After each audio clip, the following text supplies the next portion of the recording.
And in my mind, like, the most important thing about education that I thought then and now is the idea of, Maslow's hierarchy of needs. We are all trying to get to a place of self-actualization. That's where you can be creative, be a problem solver, have a growth mindset.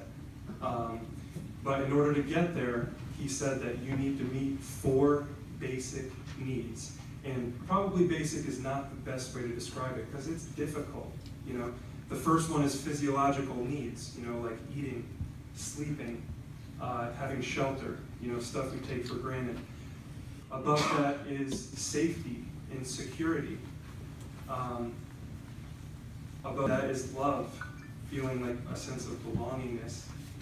And then next is esteem, like having confidence in yourself, to work on yourself so that you can get to a point where you're self-actualized, and instead of finding out how the world works, finding out what's your place in the world, what's your niche, because we all have one, And what if schools, instead of SAT scores, GPAs, whatever, what if the main goal was those 3 things? The safety, the love, and esteem. Like, what if schools were just based around that? It would look entirely different. And one thing I know is that it's hard for us to think like that. It's hard for us to do it, but things that, we take for granted, like Nolly, those 3 things, she does it naturally. No curriculum, no magic, no support staff. Dogs have been doing this for over 10,000 years. Honestly, us sitting around a fire, eating some meat, and there are wolves around you. A brave person tosses some food. The bravest wolf that trusts them eats it. And from there, we've been evolving together. When you look at a dog, when you pet a dog, oxytocin is released in your brain. You feel happy. Your blood pressure goes down, and not just yours. We're not selfish. It happens to the dog too. They relax, and it's a symbiotic relationship. And to me, it is just the biggest. I have no idea why dogs are so underutilized still in our society, most glaringly in schools. And so I just want to kind of focus on those 3 things and just things that I've seen, because really the best way to understand this stuff is to see it.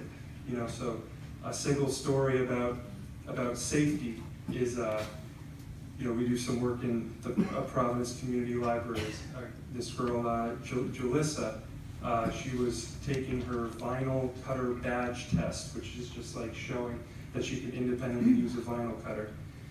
In the middle of the test, of her just making that sticker, the security guard comes in and says, "Jalissa, I think your bike was just stolen." And she first thought the security guard was kidding, but she ran outside, and sure enough, someone was making off with her bike.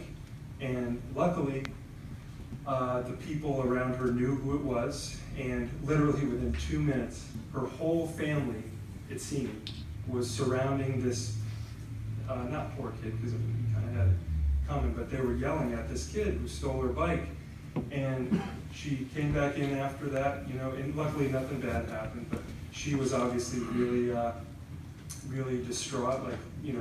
She went back to doing her test, and her hand was like this. She was shaking because her security was messed with, but naturally, I told her, "Hey, why don't you go pet Nolly for 5 minutes? Relax, everything's fine. You got your bike back. You're doing well." And she pet Nolly, came back, finished her badge test, and got this little, vinyl cutter badge that she felt proud about. And I don't think that would have happened without Nolly there. And again, natural. I didn't have to plan. I didn't have to plan anything. Next is love. It's really hard to give unconditional love. as a person just because we're flawed. But, you know, she loves, she hasn't met a person she doesn't love. You know, she would sit there and be pet all day, like all day. You know, and it's all right. They're not laughing at you.